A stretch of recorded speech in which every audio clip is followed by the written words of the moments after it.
काल आपण पाहिलं तामिळनाडूच्या कुन्नूर या ठिकाणी त्यांचा हेलिकॉप्टर अपघातामध्ये मृत्यू झालेला होता। 53 किलोमीटर प्रवास करून आल्यानंतर अगदी 2 किलोमीटर अंतर या ठिकाणी राहिलेलं होतं।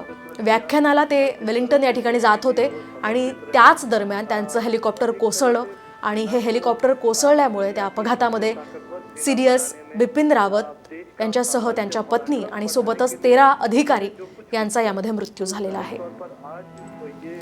या संदर्भात आपण आपल्यासोबत जोडले गेलेले आहेत निवृत्त ब्रिगेडियर हेमंत महाजन। हेमंतजी, आपण पाहतो या ठिकाणी बिपिन रावत यांच्यासह त्यांच्या पत्नीचं पार्थिव हे दिल्लीमध्ये आणलं गेलेलं आहे आणि काही क्षणातच त्यांच्यावर अंत्यसंस्कार केले जातील। काय तुमच्या भावना आहेत?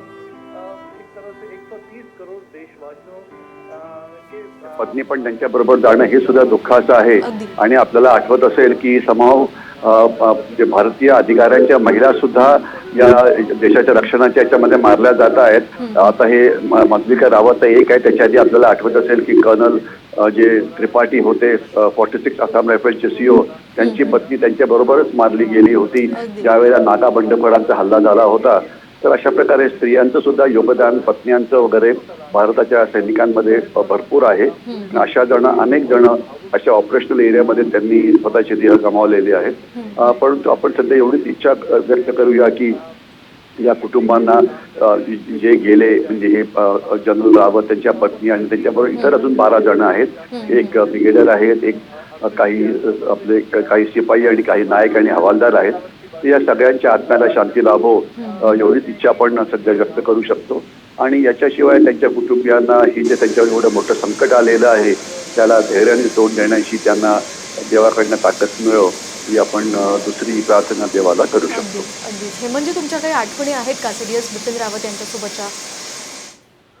हो, दुर्दैवाने होतं काय की अशा प्रकारचे अपघात, अशा प्रकारच्या म्हणजे मृत्यू हे अनेक वेळा होतात, अनेक वेळा। मी रिपीट करतो की आपले एक मराठी अधिकारी होते, त्यांचं मी नाव घेत नाही कारण जिथे मी राहतो तिथेच ते राहत होते।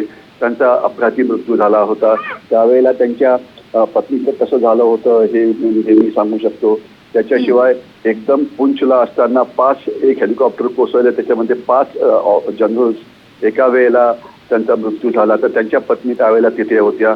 कुठल्याही एन्काउंटरमध्ये, खास तर ज्यावेळेला काश्मीरमध्ये वेगवेगळ्या कॅन्टॉन्मेंट्समध्ये हल्ला झाला होता तर त्याच्यामध्ये सुद्धा काही सैनिकी अधिकाऱ्यांच्या पत्नीचा मृत्यू झाला होता। खास तर आपल्याला कल्पना असेल की ज्यावेळेला एक 5-6 वर्षापूर्वी जम्मूच्या कॅन्टॉन्मेंटमध्ये हल्ला झाला होता तर त्यावेळेला एका पत्नीचा पण मृत्यू झाला होता आणि काही 1-2 वेळा म्हणजे इव्हन मुलांचा सुद्धा मृत्यू झालेला आहे। तर हे खरोखर अशी दुःखद असते आणि भारतीय सैन्य हे सदैव लढत असतं हे आपल्याला लक्षात यायला पाहिजे। सदैव म्हणजे 365 दिवस कुठल्या ना कुठल्या प्रकारची लढाई सुरू असते। फक्त मृत्यूला आपण जास्त पुढे आणत नाही कारण ते दुःखाची गोष्ट असते। पण जर कधी आपण चेक केलं आर्मी हेडक्वार्टरकडनं की गेल्या वर्षभरामध्ये किती सैनिकांचा वेगवेगळ्या कारणामुळे मृत्यू झाला तर यांची संख्या ही लक्षणीय आहे, लक्षणीय। म्हणजे जर मला मागच्या वर्षी जे आकडे आठवत असतील तर 3,500 ते 4,000 सैनिक वेगवेगळ्या कारणामुळे मृत्युमुखी पडलेले आहेत आणि ऍटलिस्ट 3/4 जणांचं लग्न झाली होती, ज्यांना मुलं बाळ होती। तर त्याच्यामुळे अशा ज्या विधवा होतात, वीर विधवा होतात, त्यांच्यासमोर सुद्धा अतिशय त्यांचा कठीण प्रसंग होतो। कारण पैशाचा प्रॉब्लेम जनरली नसतो कारण त्यांना आर्मी चांगलं पेन्शन देते, परंतु जर कुटुंबातला महत्वाचा माणूस चालला गेला तर अर्थातच ते कुटुंब जवळजवळ कोसळतं। त्यांना प्रयत्न करून त्यांना पुन्हा नॉर्मल लाईफ लीड करण्याकरता मदत केली जाते, परंतु शेवटी ते कुटुंब शेवटी ते दुःख असतं ते त्या कुटुंबाला सहन करावं लागतं। दुर्दैव आहे। फक्त एवढंच आपण आशा करूया की देशाच्या जनतेला याविषयी कल्पना आहे का काही असे ऍक्टिव्हिस्ट असतात, काही सो कॉल्ड ह्युमन राईट वाले, मानवाधिकारवाले असतात, काही वेळा उलट सुलट बोलतात। इनफॅक्ट आज सुद्धा जर तुम्ही बघितलं असेल तर सोशल मीडियावरती 1-2% लोक अशी आहेत की जे हा एक मोठा विजय झाला याच्यासारखी त्याला म्हणजे हे करतायत। ते अर्थातच देशाचे देशद्रोही आहेत आणि अशा लोकांना स्थान देऊ नये। अनफॉर्च्युनेटली मीडियामध्ये काही जण अशा प्रकारच्या लोकांना आर्टिकल लिहिण्याकरता प्रोत्साहन देतात आणि नको त्या गोष्टीला पुढे आणण्याचा प्रयत्न करतात आणि ते थांबवावं आणि एवढंच की या सैनिकांचं जे हे आहे कधीच आपलं स्वतःचा म्हणजे तुमच्या उद्या करता आम्ही आमचे आज दिले ते म्हटलं जातं for you tomorrow we give our today. तर ते दिशेने लक्षात ठेवावं आणि नंतर जेवढं शक्य असेल त्या सैनिकी कुटुंबियांना मदत करावी, खास तर इमोशनली म्हणजे मानसिकदृष्ट्या. पैसे तर एवढा प्रॉब्लेम नसतो सैन्यामध्ये, ते बऱ्यापैकी पेन्शन मिळतं, परंतु नक्कीच. मानसिकदृष्ट्या जे आघात होतात खास तर पत्नीवरती मुलांवरती त्याला त्याला मदत करून त्यांना पुन्हा नॉर्मल जीवन जगण्याकरता मदत करावी एवढंच मी सगळ्यांना विनंती करू शकतो. नक्कीच. धन्यवाद हेमंतजी आपण दिलेल्या या प्रतिक्रियेसाठी.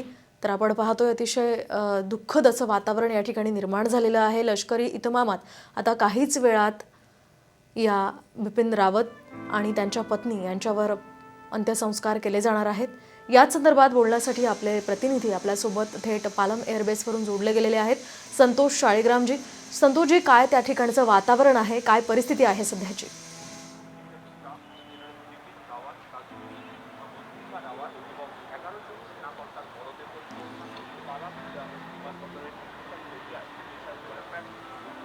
संतोषजी.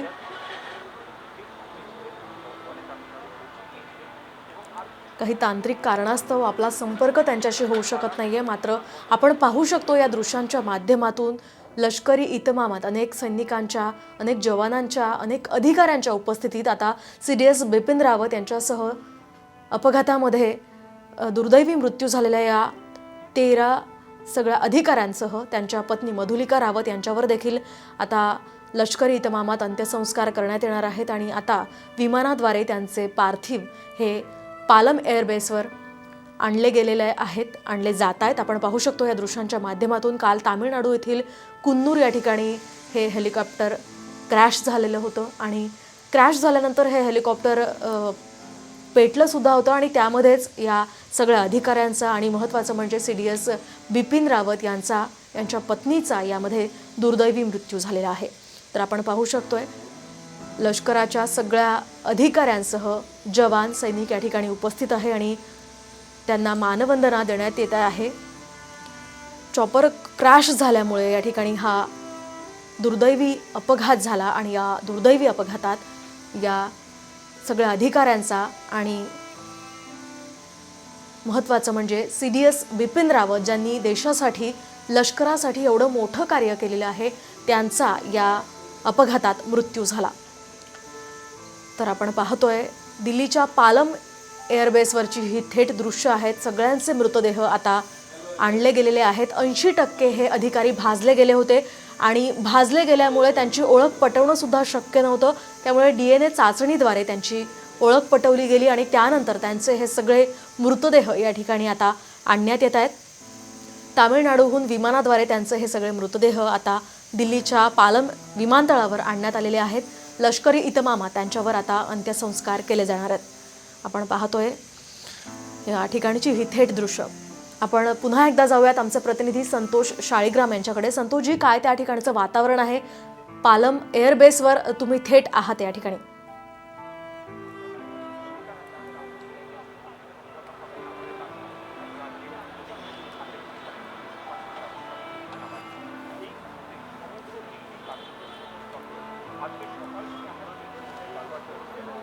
तर काही कारणामुळे आवाज येत आपला नाहीये. संपर्क त्यांच्याशी होऊ शकत नाही, माझा आवाज त्यांच्यापर्यंत पोहोचू शकत नाहीये. मात्र आपण पुन्हा एकदा त्यांच्यापर्यंत पोहोचण्याचा प्रयत्न करूया.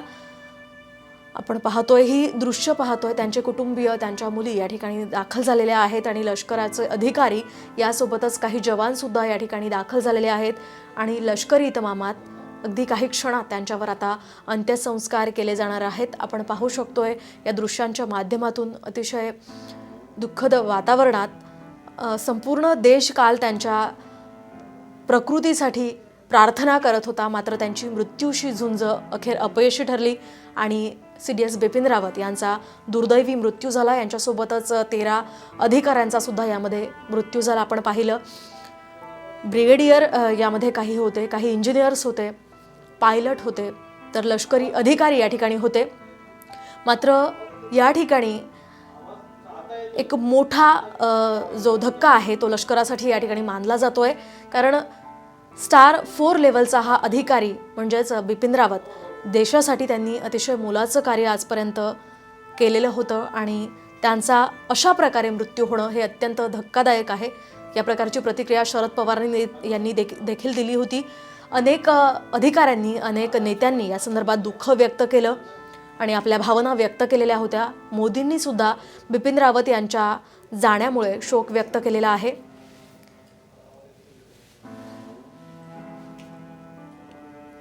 आपण पुन्हा एकदा जाऊयात आमचे प्रतिनिधी संतोष शाळीग्राम यांच्याकडे. संतोषजी, तुम्हाला आवाज येतोय माझा?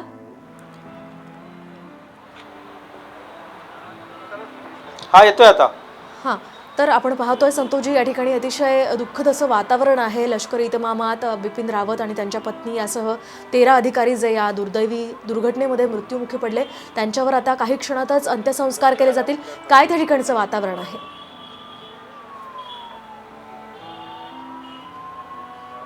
हॅलो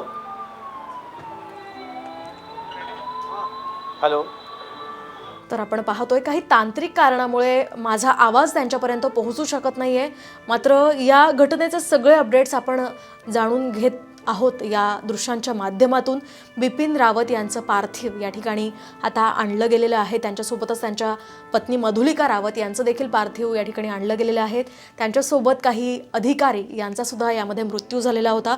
13 अधिकारी यामध्ये दुर्दैवी मृत्यू झालेला होता त्यांचा. या अपघातामध्ये हेलिकॉप्टर काल तामिळनाडू येथील कुन्नूरजवळ क्रॅश झालेलं होतं. हे सगळे अधिकारी आणि सोबतच CDS बिपिन रावत हे वेलिंग्टन या ठिकाणी जात होते आणि वेलिंग्टन या ठिकाणी व्याख्यानाला ते जात होते आणि व्याख्यानाला जात असताना अगदी 2 किलोमीटरचं हे अंतर बाकी होतं. त्याच वेळी हे हेलिकॉप्टर क्रॅश झालं आणि यामुळे या सगळ्या 14 जणांपैकी 13 जणांचा यामध्ये मृत्यू झालेला आहे. केवळ एक व्यक्ती, एक कमांडर यामध्ये जीवित आहे आणि त्यांच्यावर सध्या उपचार सुरू आहे. यामध्ये या हेलिकॉप्टरनं अचानक पेट घेतला होता आणि या पेट घेण्यामुळे हे जे अधिकारी होते ते भाजले गेले. 80% हे अधिकारी भाजले गेले आणि त्यामुळेच या सगळ्यांचा यामध्ये मृत्यू झाला. अतिशय दुर्दैवी ही घटना आहे. संपूर्ण देशासाठी, लष्करासाठी हा मोठा धक्का आहे. आणि आताची ही थेट दृश्य आपण पाहतोय दिल्लीच्या पालम विमानतळावरची. सगळ्यांचे हे पार्थिव आता आणले जात आहेत. भारतीय लष्कराचे 4 स्टार जनरल बिपिन रावत होते आणि त्यांचा या अपघातात दुर्दैवी मृत्यू झाला होता. सध्याचे ते चीफ ऑफ डिफेन्स स्टाफ होते आणि त्यामुळे आता लष्करासाठी हा एक मोठा धक्का सुद्धा मानला जातोय. त्यांच्या मुली, त्यांचे नातेवाईक या ठिकाणी दाखल झालेले आहेत. आपण पाहू शकतो लष्करी इतमामात त्यांच्यावर आता काही क्षणातच अंत्यसंस्कार करण्यात येतील आणि त्यासाठी आता त्यांचे नातेवाईक, सगळे लष्कराचे अधिकारी, सगळे लष्कराचे जवान या ठिकाणी दाखल झालेले आहेत आणि अगदी काही क्षणातच त्यांच्यावर शासकीय लष्करी इतमामात अंत्यसंस्कार केले जातील.